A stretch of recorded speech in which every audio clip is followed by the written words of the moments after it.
Hello everyone, welcome to Lukmaan IAS. Today we are going to have the Hindu newspaper analysis dated 22nd of August 2023.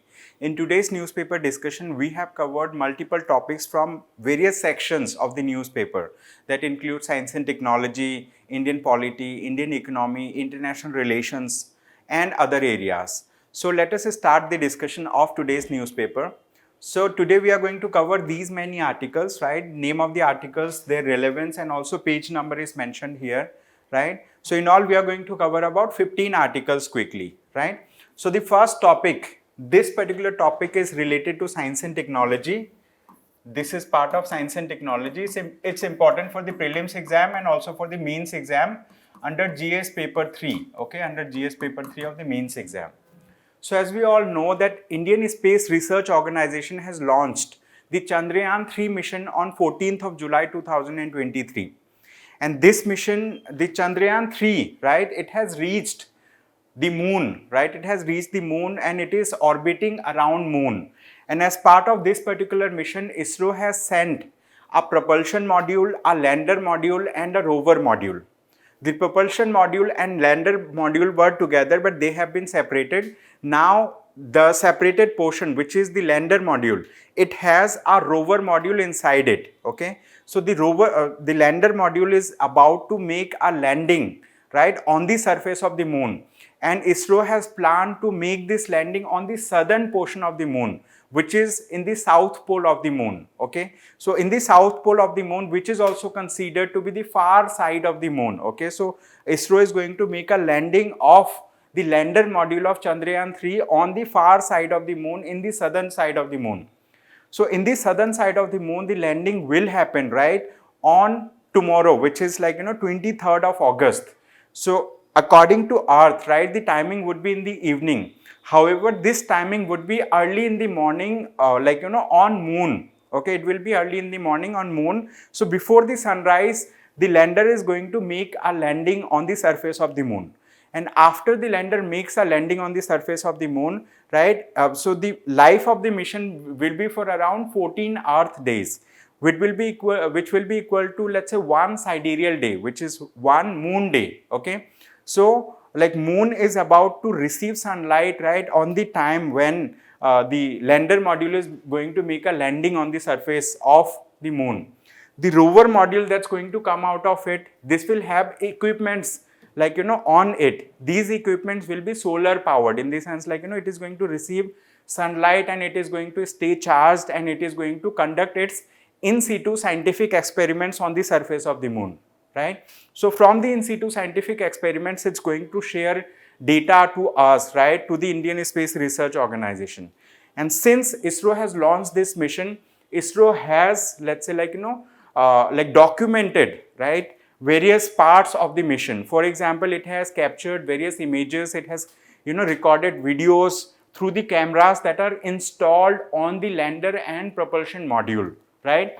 So recently also ISRO has captured the image of the south pole of the moon. In the south pole of the moon, there is a crater also, which is known as Hine crater, okay? Name of the crater is Hine crater. Hine crater means when a meteorite, right, strikes on the surface of the moon, so it creates a kind of, let's say, a gap in it.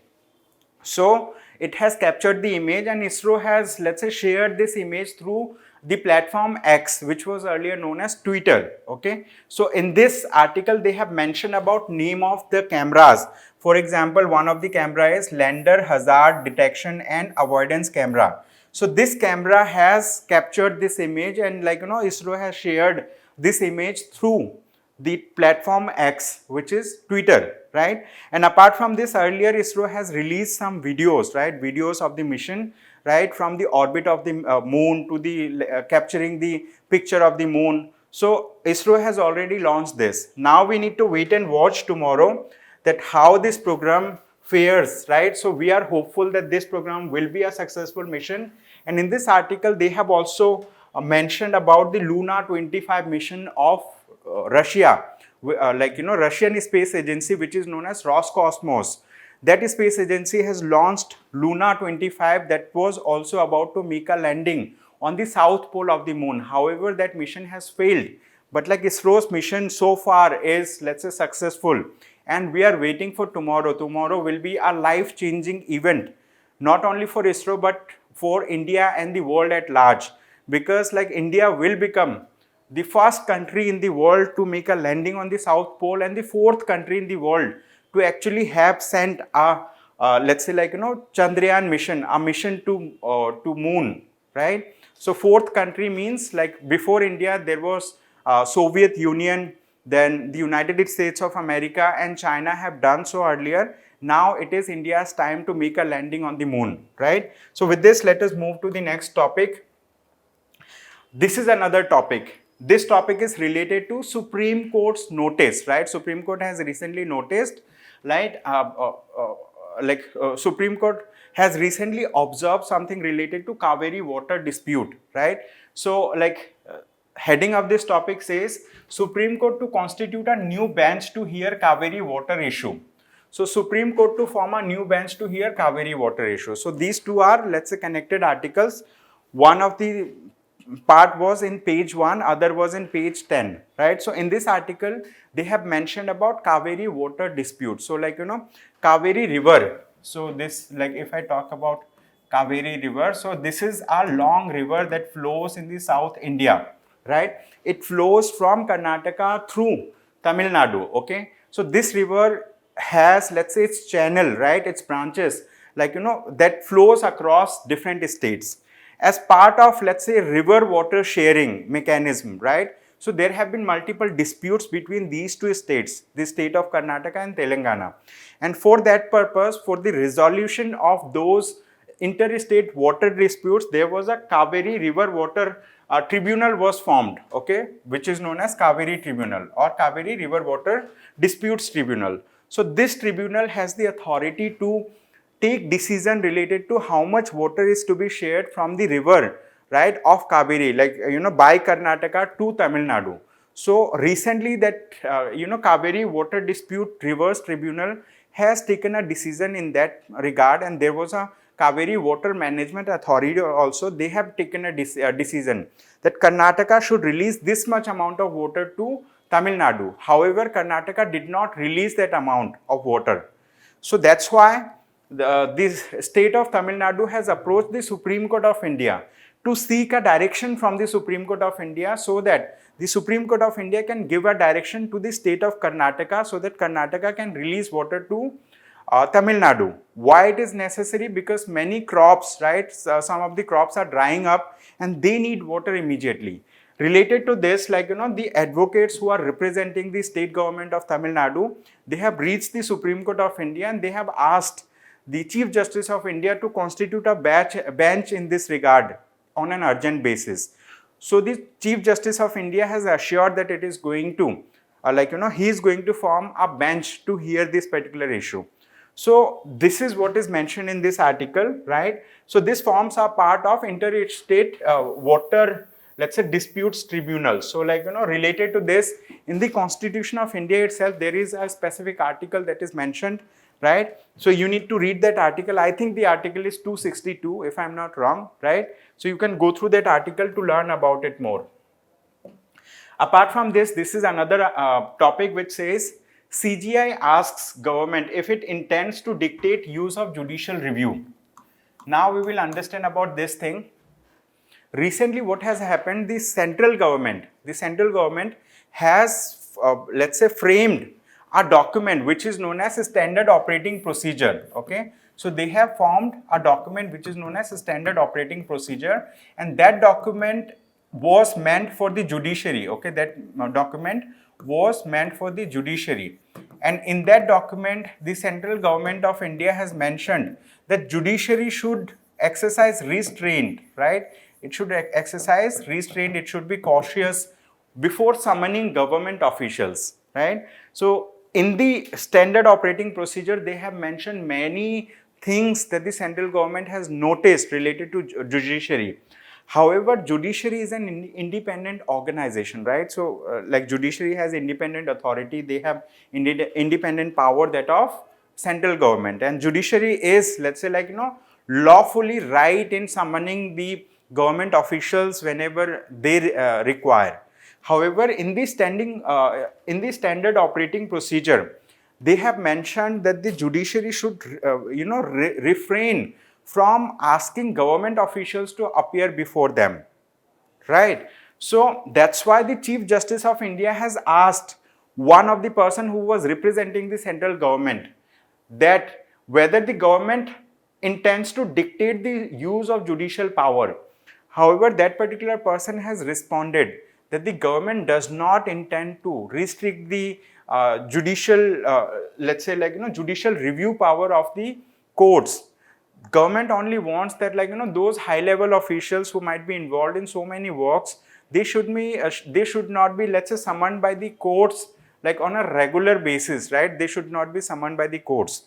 So the Chief Justice of India has gone through the standard operating procedure, and he has, let's say, identified some of the merits in some of the suggestions that were written by the, let's say, central government. However, so Chief Justice of India has said that he is going to just consider this particular matter related to summoning of government official, and like he may give a direction to that effect at a later date. Okay, so this is what is mentioned in this article. You can go through the standard operating procedure, right? You can search about it, right? In the internet, you may come across a document, and then you can also read about this, right? So with this, we will move to the next topic.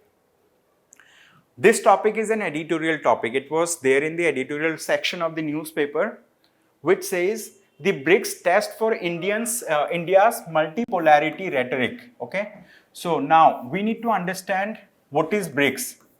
BRICS stands for Brazil, Russia, India, China, and South Africa.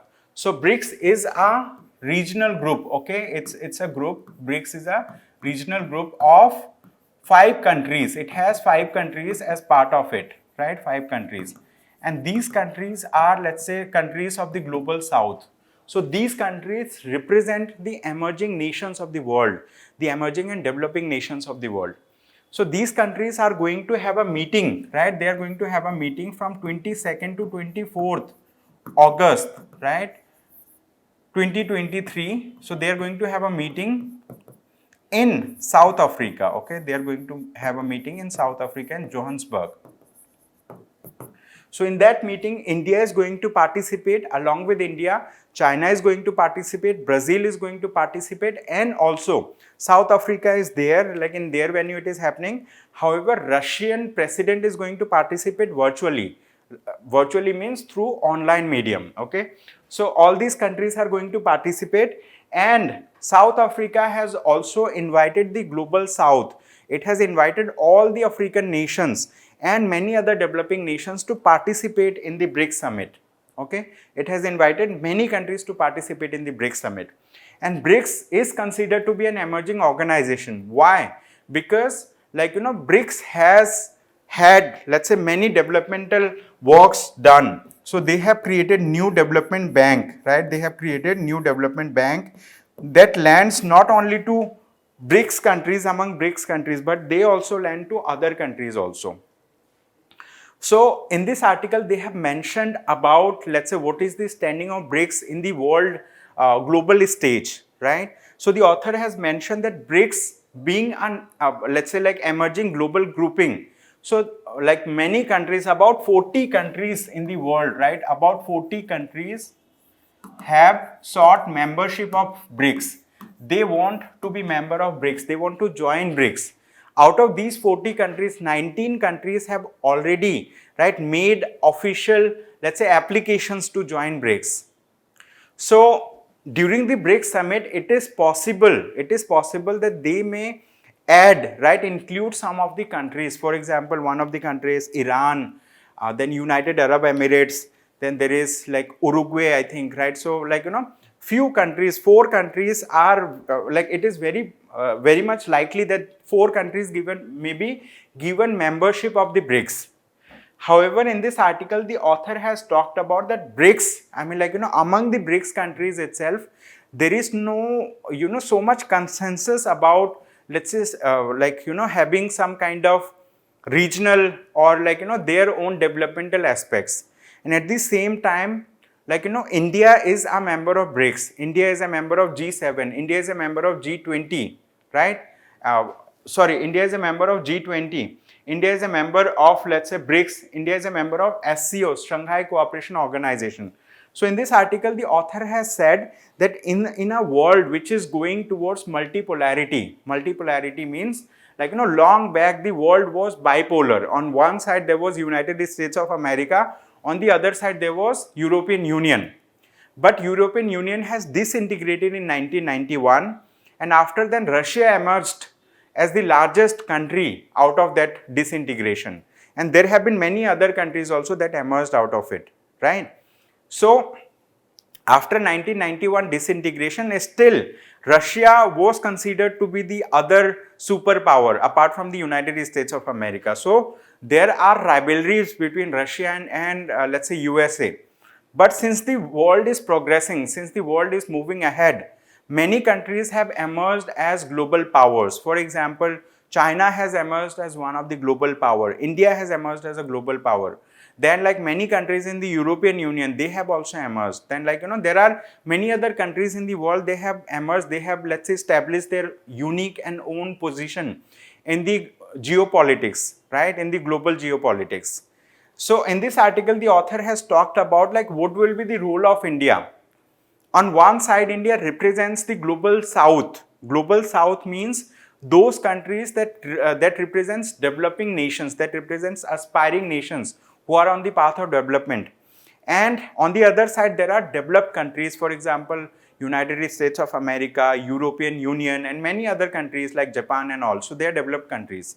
Now, India is member of, let's say, Quad, which is Quadrilateral Security Dialogue, which has members like USA, its member is United States of America, Australia, Japan, and India, right? So India is a member of that forum. India is a member of Shanghai Cooperation Organization also, which is led by China, right? India is a member of G20 also, which is, let's say, majorly led by the developed countries. So India does have a membership in the organizations or groupings that represents the global south. And on the other side, India is a party to other sort of, let's say, groupings that involve the United States of America. For example, the G20, the, let's say, this Quadrilateral Security Dialogue and all. Now, the author is talking about there can be a situation that, like, these organizations across the world, they may have, let's say, division among themselves. Division in the sense, like, if the world becomes more polarized, in that case, right, India is this side also, India is that side also, India is neither fully this side nor fully that side. So if the division happens, if the division, world becomes more polarized, in that case, there are two possibilities. One possibility is, in fact, there are three possibilities. One possibility is, like, India should take a side of the US-led thing, or India should take a side of China-led thing. Well, these two are, let's say, like, unlikely to be seen. Then third is, like, India can balance, right? India can balance the way that it has been balancing its position. And in case of rupture, India can either become a bridge, right? Bridge between these, let's say, like, different ideologies, or India can see itself in trouble, right? In those situations. So that's why the author has discussed about the New Delhi's dilemma, means like India's dilemma, whether it should side with, let's say, like, those groupings like Quad or G20, G7, or, like, it should be towards, let's say, like, other type of thing. So in this article, the author has talked about the China question, means like, if China is rising, should India help assist in the rise of China, which sees itself as bully, which sees itself, let's say, like, a superpower as compared to India, which undermines India's potential, because, like, we do have, let's say, border disputes with China also.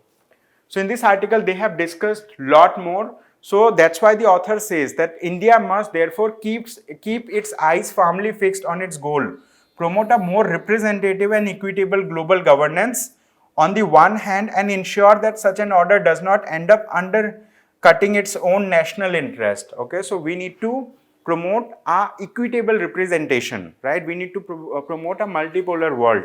However, we should not promote it at the cost of our own national interest. Okay, so that's why the author says that the challenge before New Delhi is to choose between China-centric or West-centric world order or balance the two. Okay, so this is what is mentioned. You need to go through this article once again to understand, few more points, right, that the author has mentioned in this article. However, I tried to explain everything well, and also I have given some additional points also for your understanding. With this, we have a question for you. This question is very important. It says, with reference to group of 7, consider the following statements, right? One of the statement is, G7 is an informal grouping of 7 of the world's advanced economies. This is right. Second statement says, China is a member of G7. This statement is wrong. Third says, European Union is not a member of G7, but attends its annual summit. This is also right. So how many of the above statements are correct? Only 2 of the above statements are correct, which makes option B to be the right answer. Okay, option B is the right answer in this case. So with this, we will move to the next topic. We have also included explanation to this question. You can go through the explanation in your free time. Now we have another topic. This topic says, the Saudi Arabia-UAE divide becomes public. Okay, so Saudi Arabia and United Arab Emirates. These are, let's say, 2 different countries in the Arabian Peninsula. I will show a map to you. That map will help you to understand where is Saudi Arabia located and where is United Arab Emirates is located. Now, so see, if we see this particular map, this showcases Saudi Arabia. Okay, so lower portion Saudi Arabia over here. Then this showcases United Arab Emirates. United Arab Emirates is much smaller country as compared to Saudi Arabia. Okay, UAE and Saudi Arabia, they share border with one another, and in this article itself, the author has mentioned about various, let's say, geographical features. For example, it has the author has talked about Strait of Hormuz, Gulf of Oman. The author has talked about some of the, let's say, islands also. Okay, some of the islands also. So that's why, for example, Hormuz Island. So these islands are mentioned in this map. In your free time, you can just pause this map and go through the natural features that you identify here, because that will help you to solve a question in the prelims exam if it comes, right? Because this region has been in news time and again, so it's important that you understand these topics, right? So let's understand about this article. Right. In this article, they have talked about 2 neighboring countries, the United Arab Emirates and the Saudi Arabia. So historically, Saudi Arabia had very conflicting relationship with Israel, right? So with Israel, they had very conflicting relationship, and also with Iran. And similar was the case with United Arab Emirates. And so that's why Saudi Arabia and United Arab Emirates have been friends, right, in so many things that they have done together. For example, if I talk about this thing, they they work together. They have mentioned that they were partners in the war in Yemen. They worked together to strengthen al-Sisi's regime in Egypt, viewed Iran as a regional threat, disliked the Muslim Brotherhood, and then collaborated closely to implement the blockade of Qatar. Okay, so these are the things that has happened. These are the things that these 2 countries have done together. However, later on, the United Arab Emirates, which is led by, let's say, Sheikh Mohammed bin Zayed. Okay, Sheikh Mohammed bin Zayed. So he represents the United Arab Emirates. Okay, he is the president of UAE. He is the ruler, and then the ruler of the Saudi Arabia is Crown Prince Mohammed bin Salman. Okay, Crown Prince Mohammed bin Salman is the ruler of Saudi Arabia.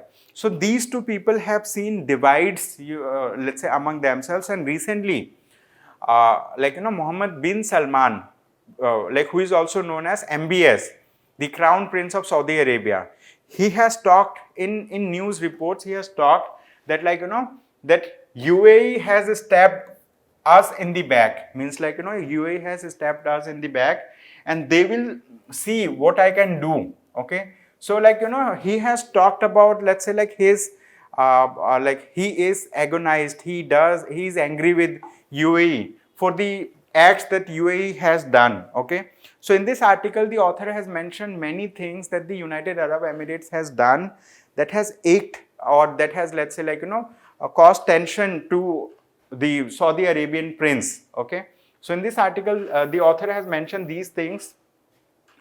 So it says that the UAE has established bases in Eritrea and Somalia, thus putting in place an unassailable strategic network that links Gulf with the Red Sea and Horn of Africa.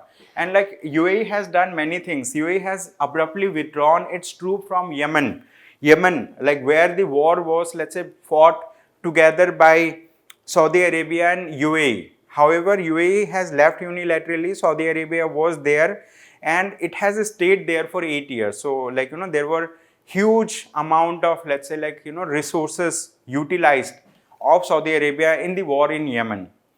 So these are the things. So that's why Saudi Arabian Crown Prince is not happy with the let's say, UAE and its policies. And here in the author, the let's say, author has mentioned that, like, although they have common brotherhood related to many things, however, like, their ties will be shaped by the competition between these two countries, because these two countries are competing with one another on the similar kind of resources. For example, UAE was earlier, let's say, UAE has established itself one of the sought after travel destinations, a business friendly nation, and among other let's say, like, and other various other things.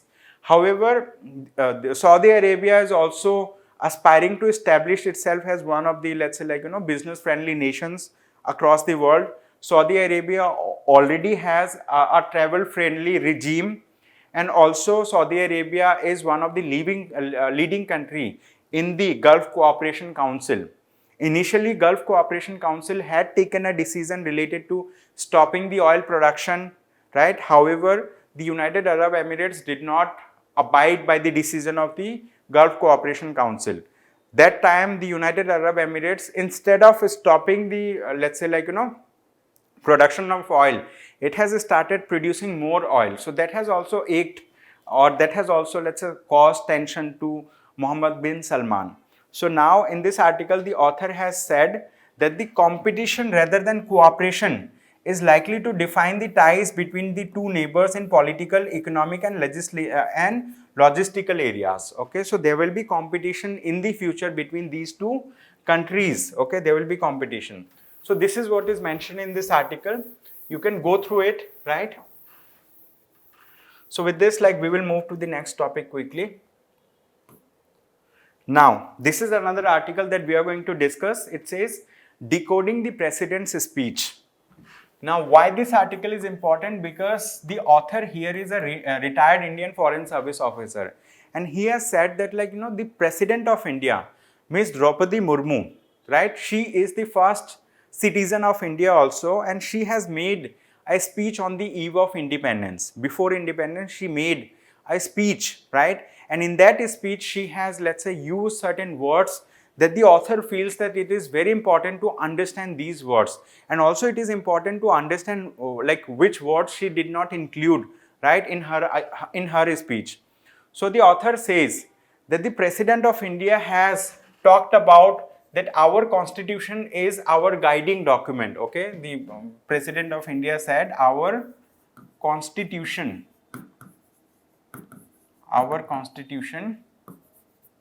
is our guiding document. So this is a great thing to start with. The author says that the President of India has put, let's say, like, limelight on the Constitution of India. Why? Because the President of India is the first citizen of the nation. And since she is the first citizen of the nation, she has responsibility towards fellow citizens of the nation. And she feels that the country should be led by the principles that are enshrined in the Constitution of India. So the Constitution of India guides us. It gives us direction to which direction we should follow. And the President of India has also talked about that, like, like we as citizens of India, we recognize ourselves through different things. For example, let's say like which which creed we belong to, right? So she has mentioned so many things, but she did not mention about religion in her speech. She talked about that, like, we have our other identities. For example, like, so I'll be taking up this thing directly.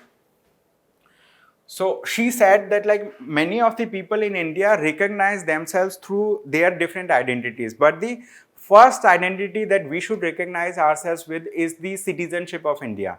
Since we are citizens of India, we should have common brotherhood among ourselves.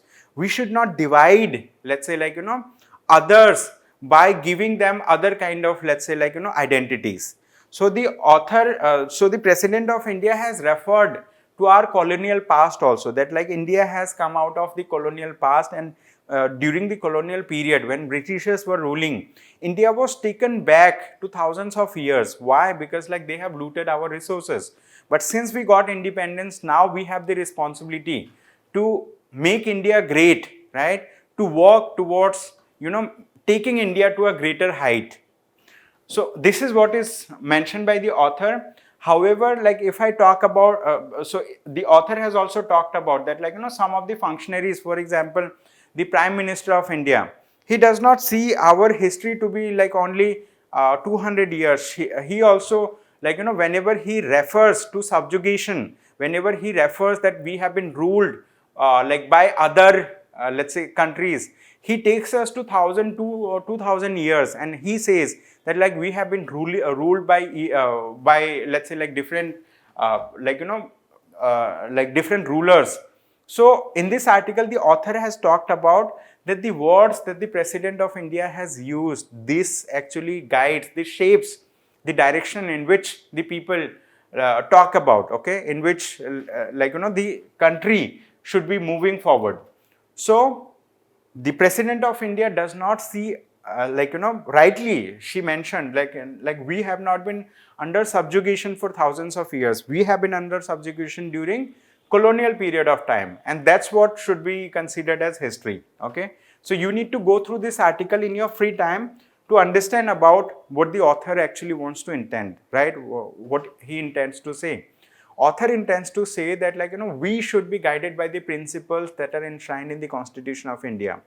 We should not divide our common fellow citizens by labeling them as minorities, as, let's say, like, people of other faiths or religions. So that's what is the, let's say, like, message that the author wants to give through this article. So the President said that, like, like our national identity should be mentioned before our caste, creed, language, family and profession, okay, region, family and profession, like that. So with this, like, we have another topic. This topic is important. So in this article, we are going to understand about smartphone related things. So it says on smartphone manufacturing in India. So the thing is, like, we have seen that the world is progressing. With the progressing world, there are new innovation and development in the science and technology also. So with the development in the field of science and technology, what happens that, like, we have seen there is growth in the electronics manufacturing sector. For example, the companies that are making smartphones, they are becoming big, huge companies by making huge amount of profit. Companies who are involved in manufacturing of laptops, they are also, let's say, growing faster. So India has earlier been one of the largest market for those companies who have been producing electronic goods. Seeing this trend that, like, India is only importing these goods, we are not exporting these goods, because, like, we have not set up the capacities for manufacturing these things in India, okay. So, like, we were dependent on import. So that's why Government of India had recently taken a decision that those companies who want to sell their products in India, they should also establish manufacturing facilities in India. They should establish manufacturing facilities. However, there was a hurdle in that thing, that like India did not have, right, those kind of industries already set up, right, that manufacture semiconductors, that manufacture other things. So India has went ahead with allowing those countries to, those companies, multinational companies, to import these spare parts from outside and then assemble in India. But the question is assembling in India, right? If someone wants to assemble in India, right? So it will be giving jobs to low skilled workers. I mean, low skilled workers, they will be just doing the assembling activity of the components, right? So that has led to job creation for the, let's say, less skilled people. How about engineers? How about, let's say, scientists? So for them, like, there were very less number of jobs. So in this article, the author has talked about that why have the former Reserve Bank of India Governor and Minister of State for Electronics been at loggerheads with each other? Because the former Governor of India, Mr. Raghuram Rajan, right, when the government of India was making plan that like, we should allow these companies to set up, like, we should ask these companies to set up assembly line in India. So the Reserve Bank of India Governor said that like, setting up assembly lines will only give rise to, let's say, like, jobs for those people who are less skilled. How about, let's say, other sectors? We are not promoting any manufacturing or R&D sector in India. So that will not be, fully realizing the potential that India has. However, the Minister of Electronics at that point of time was at loggerheads with the RBI governor. He said like, we should go ahead with this. So now we are at a time where like, we have seen the growth in exports from India, like growth of those components that were assembled in India. However, we have seen a surge in the imports, means like imports of components of these electronic items have gone really high. So it says around 5 years ago, the government of India decided it wanted more companies to make things in India. It has therefore introduced a key set of incentive through production linked incentive scheme. Here the government gives money to foreign or domestic companies manufacturing goods here. Means those companies who are manufacturing goods here, they will be incentivized by the government, and they will be incentivized through production linked incentive scheme. Which scheme? Production linked incentive scheme. And the author says the industry that has shown the most enthusiasm for PLI scheme is smartphone manufacturing. And with this scheme, mobile phone export jumped from $300 million in financial year 2018 to an astounding 11 billion in financial year 2023. So the smartphone manufacturing industry has shown enthusiasm to the production linked incentive scheme of the government. It has also led to export of the, let's say, smartphones from India. So it has, let's say, gone from 300 million to, let's say, $11 billion in this year, in 5 years itself. So, however, the former RBI governor contends that while imports of fully put together mobile phones have come down, the imports of mobile phone components have shot up between 2021 and 2023. So, these are the things. So, like, this article has been nicely written about the functioning of the production linked incentive scheme of the government, right? How it functioned and like, which sector it promoted. So with this, like, we have another article that says, what are the concerns about drilling in the North Sea, right? So this article is related to environment and ecology for our perspective. However, like, it's important for economy for the United Kingdom, okay, for the United Kingdom. So in this article, basically, they have talked about the decision of the UK Prime Minister, okay. So recently, the Prime Minister of the United Kingdom has decided that they will go ahead with the drilling. They want to extract natural resources like oil, fossil fuels from the North Sea. However, this particular move of the UK government, like the Prime Minister of the United Kingdom, has met many criticism, because the many environmentalists, like, who support the, let's say, like, sustainable development, who are for environmental protection, environmental safeguard, they have criticized this move of the Prime Minister of the UK. They have said that this is going to harm the environment, more then giving economic benefits to the country. So in this article, they have mentioned that the UK Prime Minister Rishi Sunak recently backed plans for new fossil fuel drilling in the Britain's coast, worrying environmental experts. And drilling in the seas and ocean for fossil fuels not only aggravates the threat of climate change but also warms oceans and rises sea level. So that's why it says, like, in its March 2023 progress report to the UK Parliament, the Climate Change Committee said that the UK has not adequately prepared for climate change under second National Adaptation Program. Okay. So with this, like, we need to see where is North Sea located. So this is the location of North Sea we see, right? Where is United Kingdom located? This is United Kingdom. Okay. And then, like, we need to remember some of the straits. One of the strait is Strait of Dover. This strait connects North Sea with the English Channel. Okay. Strait means it's a narrow channel of water that connects two large water bodies, and it also separates two large land masses. So this is Strait of Dover. Then we have another strait which is known as Skagerrak Strait. Okay. So Skagerrak Strait. So, and then, like, we have this Kattegat Bay. Then we have Baltic Sea. So you need to look into this map. Many a question comes in the prelims exam related to map. So that's why I have included this topic for discussion. So with this, like, we will move to the next topic quickly. Now, we have a question for you. You need to give an answer to this question. It says, oil and natural resources are gaining greater importance for the development of a nation. In relation to this, how does offshore drilling affect maritime biodiversity? What steps can be taken to conserve marine ecosystem? Okay, you need to write an answer to this question in about 150 words. Okay, write an answer and share it to us on the email address that we have provided earlier, which is, let's say, evaluation@lukmaanias.com. So with this, we have another topic. It says, all eyes on possible Xi-Modi meet at PM reaches South Africa today. So the Prime Minister of India, Mr. Narendra Modi, is reaching the South Africa. Okay. Why? Because he is going to attend the BRICS summit. Okay. BRICS summit is going to happen. BRICS summit is going to happen from 22nd August to 24th of August. Today is 22nd August.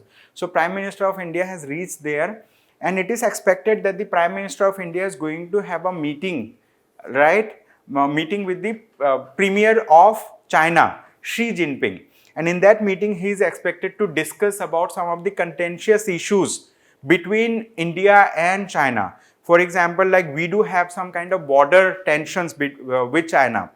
So in the western sector of China and in the eastern sector of China. And we expect our Prime Minister to represent India and to have bilateral talks with the with Chinese counterpart, so that, like, we can ease out the tensions that we have, right? So with in that perspective, this article has been written. So we do have tension with China in the line of actual control, and also, in the McMahon line to the northeast of India. McMahon line is, like, the border line that, like, India shares with China. So it is in the northeastern portion of India. Okay. So this is the thing.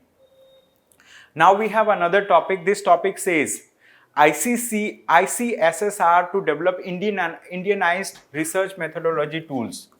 So what is this ICSSR? ICSSR. It stands for Indian Council of Social Sciences Research. Indian Council of Social Sciences Research is an entity of the government of India. So this entity has set up, right? This entity has hired about 500 researchers. It has 500 researchers, and these 500 researchers, the ICSSR, these 500 researchers are going to research on the schemes of the central government. The schemes that the central government has launched, is going to do a research on those schemes, and then it is going to come up with data, and they are going to share it with the government about how these schemes have performed, in which directions these schemes has gone. And name of the scheme is also mentioned over here.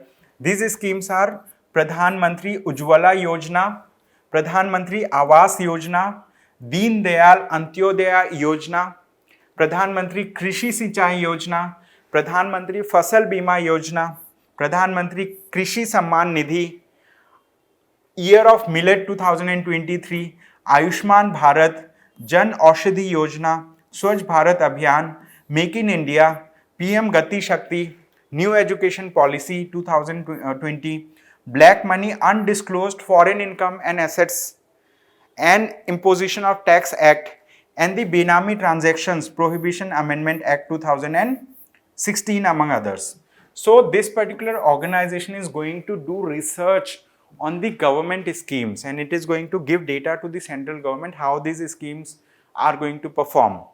And this particular organization, its data may be beneficial for the central government, because central government will come up with a report card how the central government has performed in the past 5 years or 10 years, and then like it may be beneficial for the let's say like present government for the upcoming election which is scheduled in 2024, right? So the ICCMR secretary, I mean, like, you know, he has mentioned about these things, so that's why it has been let's say included in the newspaper. So it says 500 researchers will get funding for the studies based on field work focused on geopolitical region, okay, like that. So with this, like, we will quickly move to the next topic now.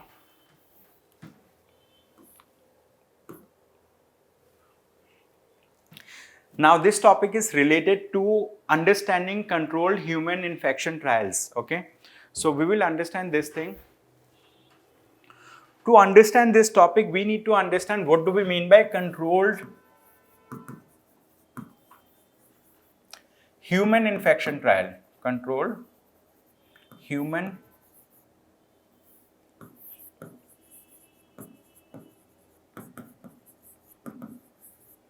infection trial. So basically, like, before understanding this, we need to understand that, like, you know, we have a body in India which is known as Indian Council of Medical Research.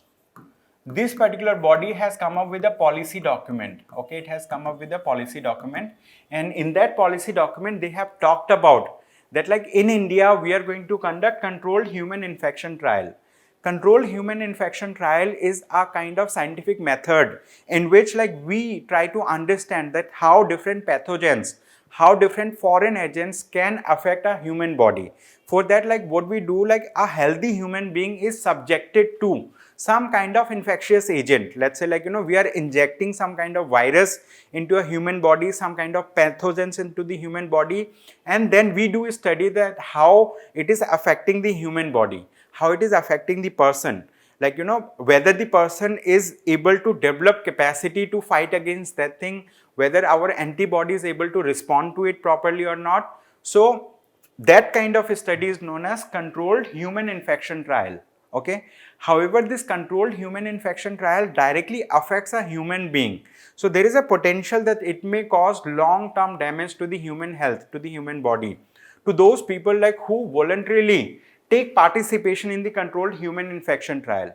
And in the policy document itself, the Indian Council of Medical Research has mentioned that, like, those people who volunteer for the controlled human infection trial, they will be given some reward money as well. So the thing is, like, there are many activists, so these activists are of the opinion that, like, you know, it is causing harm to the society in different ways. One of the way that it does harm is that, like, it directly subjects a human person, a human being, to some kind of foreign agents, some kind of pathogens, like, you know, that this particular person may not be able to recover soon. So that is one issue. Other issue is related to ethicality of this particular thing, conducting controlled human infection trial, okay. So the ethics associated with this, bioethics and all. Then the author has also talked about that even if it is conducted in India, there should be more, let's say, checks and balances in place, so that, like, you know, many drug companies, they should not use this particular policy for granted, and they should not misuse the provisions of this policy.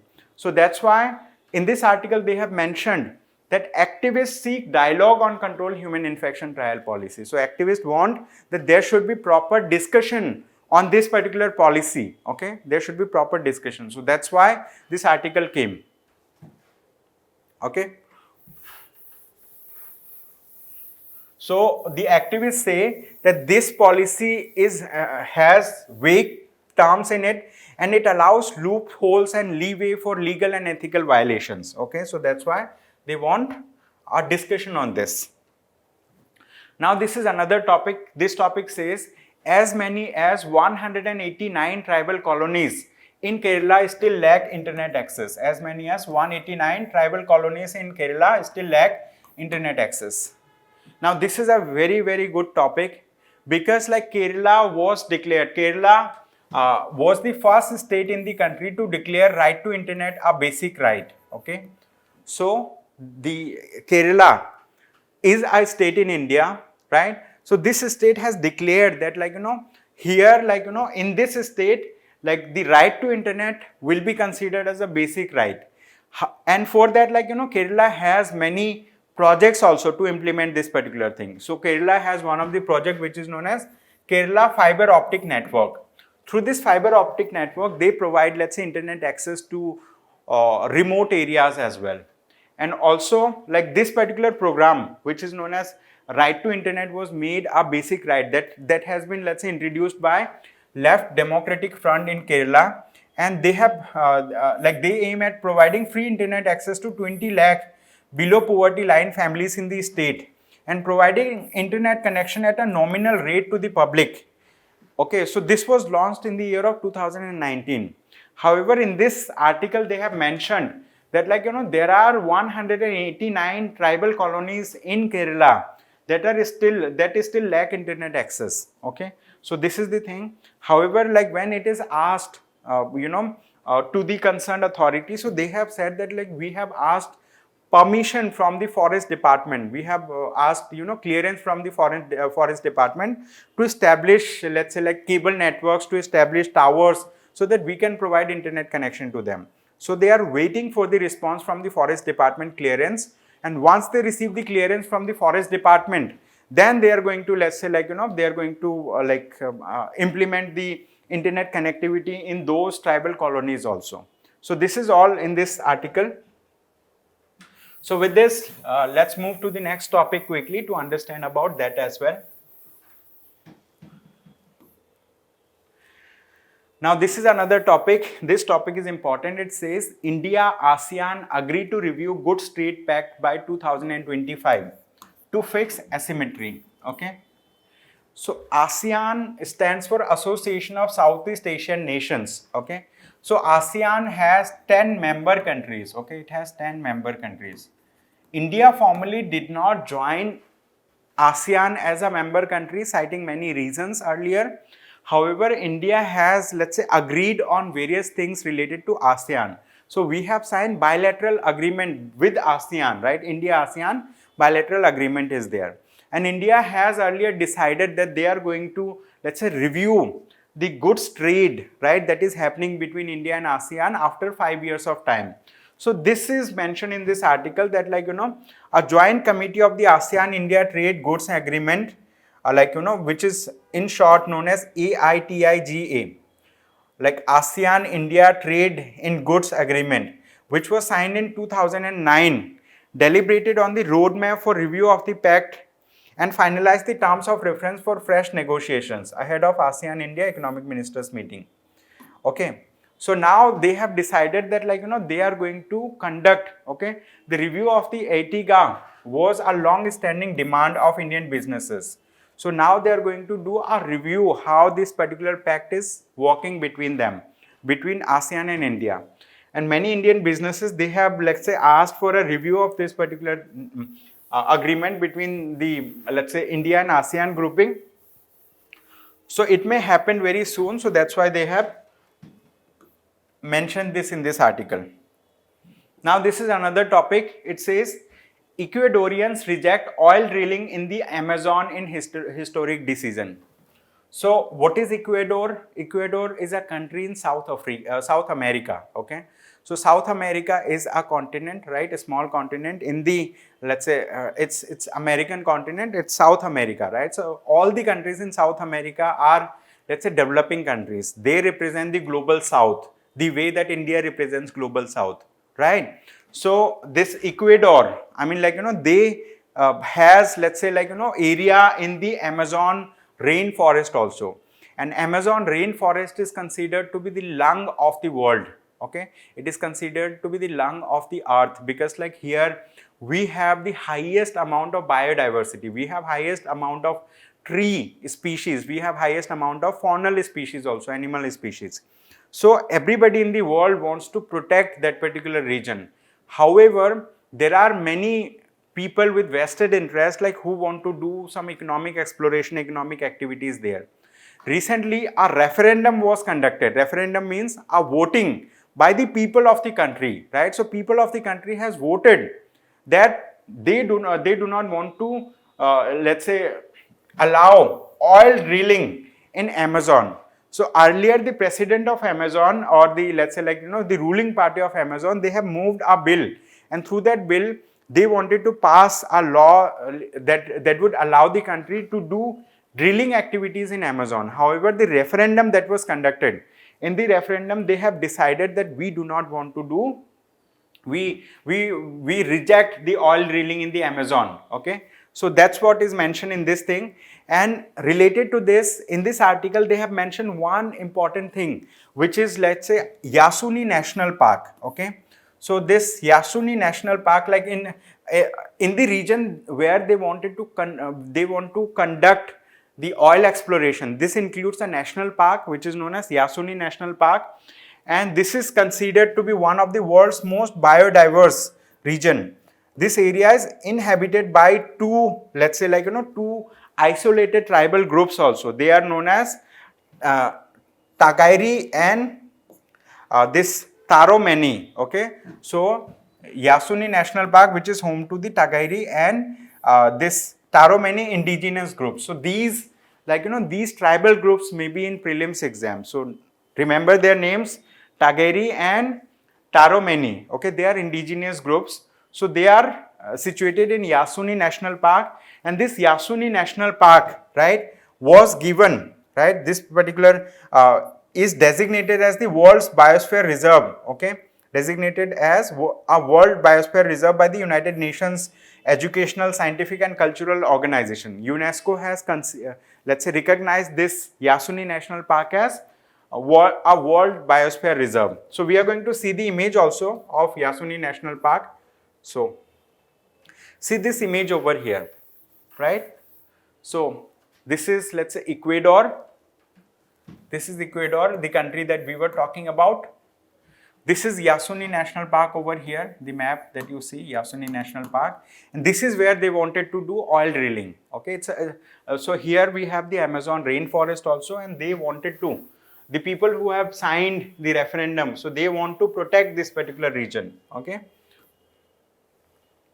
Now we have another topic. This topic is related to exercise Malabar. Okay, which exercise? It is related to exercise Malabar.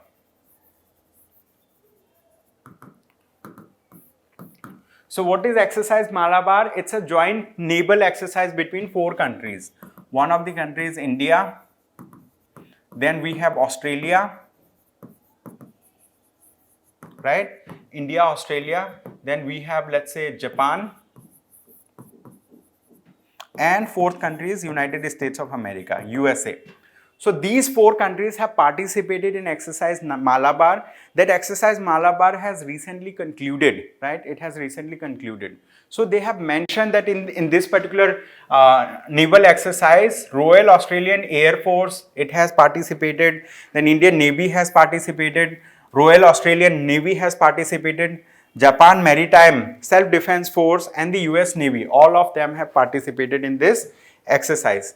What is important for you? You need to remember the name of these countries who are part of exercise Malabar, because in prelims exam they may ask this question. Okay, they may ask this question.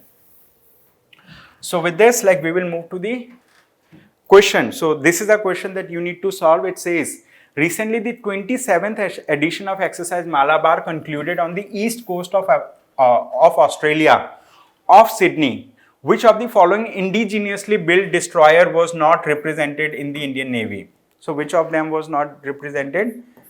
This Boeing P-8 was not represented, otherwise they all were represented. So correct answer would be Option C. Option C is the right answer. You can go through this answer in your free time. That's all from my side for the day. Thank you so much everyone for attending this session. I hope you have a good day ahead. Thank you.